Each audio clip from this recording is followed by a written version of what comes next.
Inflation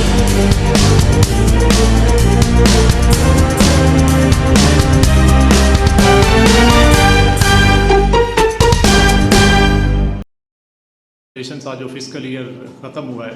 headline inflation average जो है वो 4.5% रहा, जो कि हमारे जो रेंज है जो हमने डिसाइड की हुई थी स्टेट बैंक की तरफ से टारगेट वो, और गवर्नमेंट का भी वही टारगेट था 5 to 7%, तो उससे स्लाइटली नीचे की साइड पे था, but was close to the target. जो नेक्स्ट ईयर के लिए हमने उसकी प्रोजेक्शन है वो भी मैं आपसे बाद में शेयर करता हूँ, लेकिन जो इसमें जो कंट्रीब्यूटरी फैक्टर्स थे, ऑब्वियसली एक तो फूड इन्फ्लेशन जो है उसमें काफ़ी ड्रास्टिक पिछले साल जो है वो कमी आई, और उसके साथ साथ जो है वो जो कोर इन्फ्लेशन है जो कि ज़्यादा स्टैटिक रहता है और उसमें कमी कम होती, तो उसमें भी आहिस्ता आहिस्ता पिछले साल के अंदर कमी आई, और जो पिछला महीना था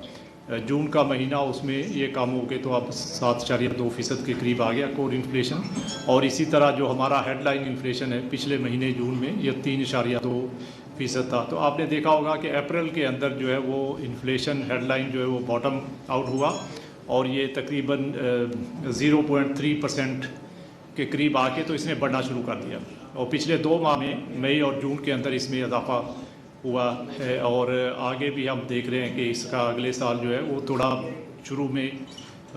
कम इजाफा है, उससे आगे थोड़ा ज़्यादा इजाफा है, बट इसका नॉर्मल जो स्टांस है हमारा वो वही रहेगा।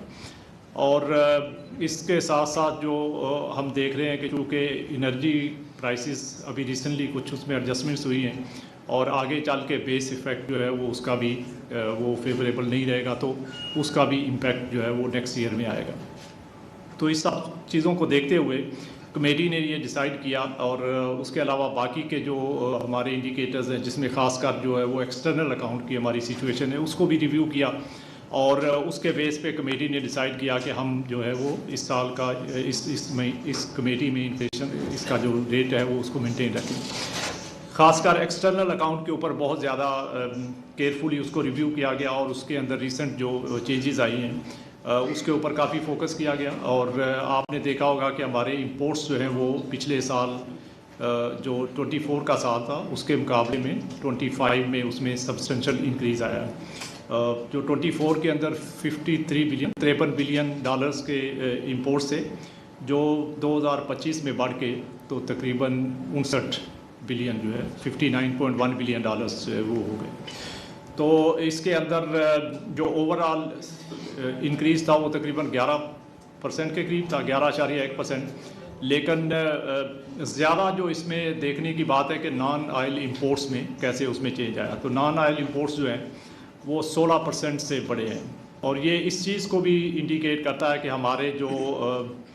जो इंपोर्ट्स हैं उसमें एक ब्रॉड बेस्ड ग्रोथ हुई है, और साथ में इकनॉमिक एक्टिविटी ने चूँकि पिकअप करना शुरू किया है तो उसमें अदर देन ऑयल इंपोर्ट्स जो है वो भी काफ़ी सब्सटेंशियल इंक्रीज़ आया है। और साथ साथ जो है वो हमारे जो दूसरे करंट अकाउंट के हमारे कंपोनेंट्स हैं जिसमें रेमिटेंसेस हैं, एक्सपोर्ट्स हैं, उसमें भी आया थोड़ा इजाफा हुआ है उसमें भी, लेकिन एक्सपोर्ट्स का इजाफा जो है वो काफ़ी कंटेन्ड है एज़ कम्पेयर टू रेमिटेंसेस। तो लास्ट ईयर एक्सपोर्ट्स जो है वो 4% से थोड़ी ऊपर बढ़ी हैं, जो कि वो रिलेटिवली कम थी, उसको मज़ीद जो है वो बेहतर होना चाहिए ताकि हम